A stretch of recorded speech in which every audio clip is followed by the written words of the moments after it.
The death of Fidel Castro raises a big question. What's next for relations between the U.S. and Cuba? Errol Barnett's in our Washington bureau with that part of the story. Errol, good morning.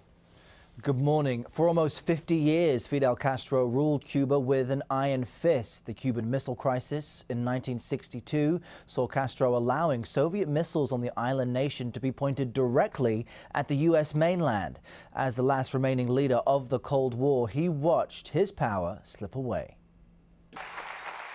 Fidel Castro resigned as president of Cuba in 2008 because of his ailing health and was succeeded by his brother Raul. In 2014, Pope Francis brokered talks with Raul Castro and President Obama to restore diplomatic ties for the first time since 1961.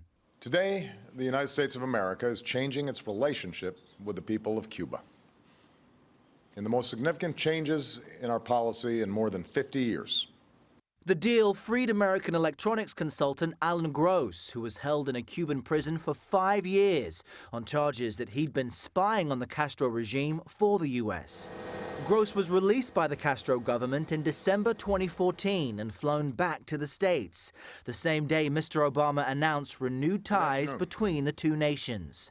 Last August, the American embassy reopened in Havana for the first time since it was closed in 1961. Secretary of State John Kerry on hand for the reopening. The leaders in Havana and the Cuban people should also know that the United States will always remain a champion of democratic principles and reforms. But the future of relations between Cuba and the U.S. will soon be in the hands of President-elect Donald Trump. During the presidential campaign, Trump threatened to roll back concessions made by President Obama in a series of executive orders. The agreement Obama signed is a very weak agreement. We get nothing. The people of Cuba get nothing. And I would do whatever is necessary to get a good agreement. Trump says he could reverse those orders and might even break off diplomatic relations between the two countries. And it really is an open question if President-elect Trump will follow through with those campaign promises to undo President Obama's work.